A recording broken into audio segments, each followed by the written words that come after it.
Greetings in the precious name of Jesus. Welcome to the Dewdrops of God's Word.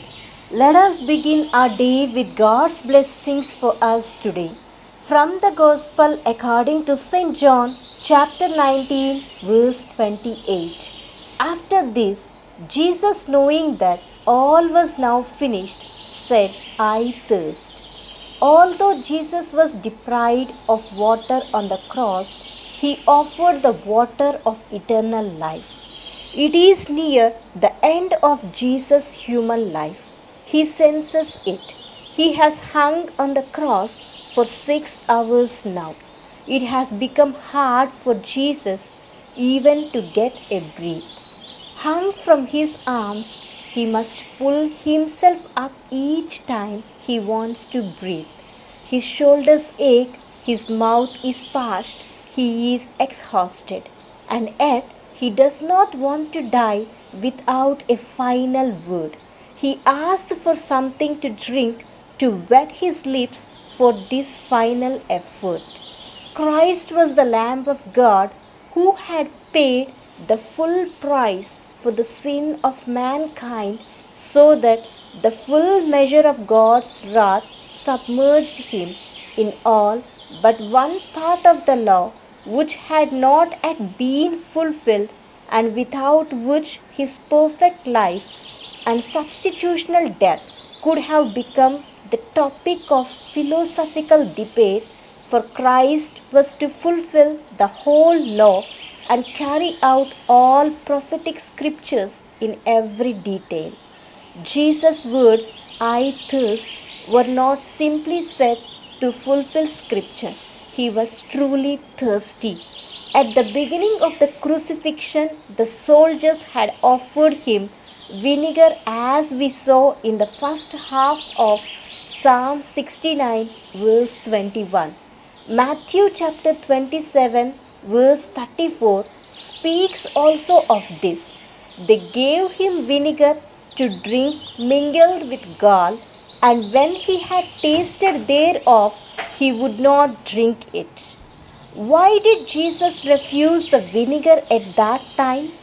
Because the vinegar they offered him initially was a stimulant given to criminals as an act of mercy to help deaden the excirculating pain brought about by crucifixion.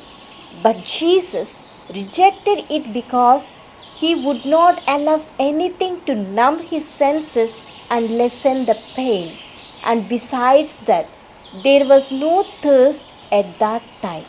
But after hanging on the cross for 6 hours, he was experiencing all of the terrible effects of crucifixion, one of them being extreme thirst.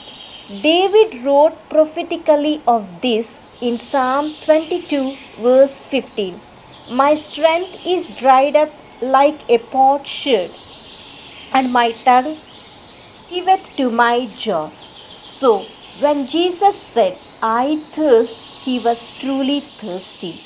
I have no doubt that Jesus was literally thirsty when he said those words, but as you read the whole conversation between the Lord Jesus and the Samaritan woman, you learn that Jesus was more interested in her need of salvation than he was in drinking water from the well. In other words, Jesus was thirsting for the salvation of her soul. We know that eventually he revealed himself to her as the Christ, and she believed on him. She went away saved, and Jesus' thirst for her salvation was satisfied. My dear friends, are you saved? Do you realize that Jesus Christ suffered for your sins on the cross so that we could be eternally saved? If you have never believed on him as your personal Savior, won't you do so right now? Acts chapter 16, verse 31 says, Believe on Lord Jesus Christ, and thou shalt be saved. If you refuse to believe on him, you will die in your sins. As we see in John chapter 8, verse 24, this means you will have to suffer for your own sins for all eternity, and one of the sufferings of the lost will be an unquenchable thirst.